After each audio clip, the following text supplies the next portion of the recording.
Operation सिंदूर को लेकर राहुल गांधी ने प्रधानमंत्री नरेंद्र मोदी पर विवादित बयान दिया, जिसको पाकिस्तान की मीडिया खूब चला रही है और इसमें एक पोस्टर भी वायरल हो रहा है कि ट्रंप कहते हैं मोदी जी क्या कर रहे हो और राहुल गांधी इशारे में कहते हैं नरेंद्र सरेंडर। जिस पर अनिल विज ने कहा कि राहुल गांधी ने भारत की तीनों सेनाओं का और भारत का अपमान किया है, इसके लिए राहुल गांधी को पूरे देश से माफी मांगनी चाहिए। इसके साथ ही उन्होंने कर्नाटक की सरकार पर भी आईपीएल की विक्ट्री सेरेमनी में हुए हादसे पर वहां की सरकार पर व्यवस्था सही नहीं करने के आरोप लगाए। सांसद प्रियंका गांधी के बयान पर भी कैबिनेट मंत्री अनिल विज ने तीखी प्रतिक्रिया दी। राहुल गांधी का बयान भारत में ही नहीं बल्कि पाकिस्तान की मीडिया में भी सुर्खियां बना हुआ है, जिसमें उन्होंने ऑपरेशन सिंदूर को लेकर प्रधानमंत्री नरेंद्र मोदी के बारे में पोस्टर के साथ कहा कि ट्रंप कहते हैं कि मोदी जी कैसे हो, इशारे में राहुल गांधी कहते हैं नरेंद्र सरेंडर। जिस पर कैबिनेट मंत्री अनिल विज ने कहा कि उन्होंने देश की सेना, प्रधानमंत्री और देश का अपमान किया है और इसके लिए उसे कभी माफ नहीं करेगा।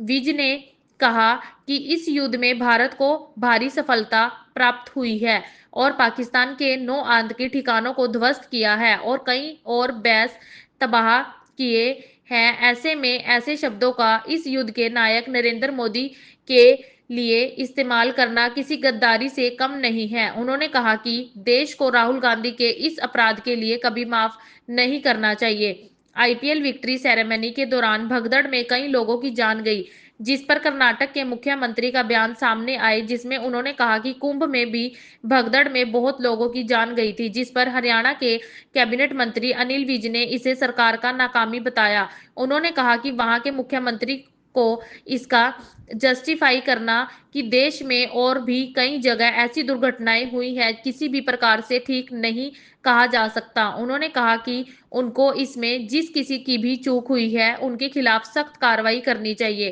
कांग्रेस की राष्ट्रीय महासचिव प्रियंका गांधी ने कहा कि आर्थिक प्रगति के बगैर विशिष्ट भारत की बातें करना हवा हवाई जैसा है, जिस पर कैबिनेट मंत्री अनिल विज ने तीखी प्रतिक्रिया देते हुए कहा कि प्रियंका गांधी जी शायद जब कांग्रेस का राज था उसी समय के आर्थिक डाटा को देख रही है। उन्होंने कहा कि देश तरक्की कर रहा है और देश मोदी जी के राज में चौथी अर्थव्यवस्था बना है, जापान को पछाड़कर, और 2047 तक भारत को विकसित राष्ट्र बनाने के लिए हर स्तर पर आदरणीय मोदी जी के राज में काम चल रहे हैं। ऐसे में ऐसे नकारात्मक बयान देना देश की तरक्की में रोड़े अटकाना है। हुए इस युद्ध में जिसमें भारत को भारी सफलता प्राप्त हुई है, पाकिस्तान में उग्रवादियों के कई अड्डे तबाह कर दिए, कई एयरबोस तबाह कर दिए।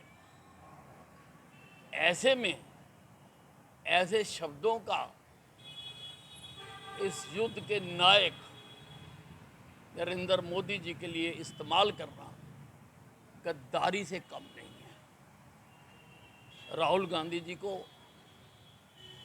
इसके लिए सारे देश से माफ़ी मांगनी चाहिए, देश की तीनों सेनाओं से माफ़ी मांगनी चाहिए जिन्होंने ये कीर्तिमान स्थापित किए हैं, और देश को कभी भी राहुल गांधी को इस अपराध के लिए माफ़ नहीं करना चाहिए। स्टैम्पेड हुआ, कई लोगों की मृत्यु हुई, कई लोग आईसीयू में भर्ती हुए, कई वैसे जख्मी हुए जो कि सरासर सरकार की नाकामी है। परंतु वहाँ के मुख्यमंत्री सिद्धारमैया को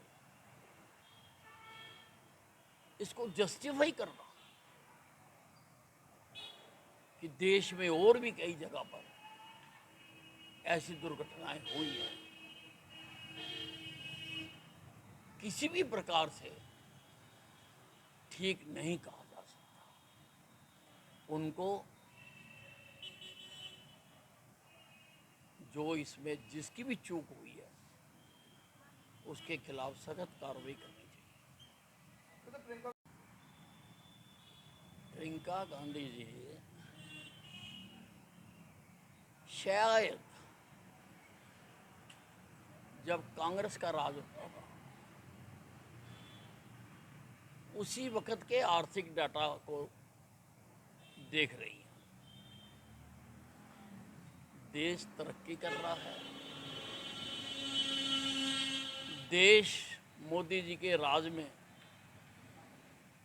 चौथी बड़ी आर्थिक व्यवस्था संसार की बना है। जापान को पछाड़ के बना है और 2047 तक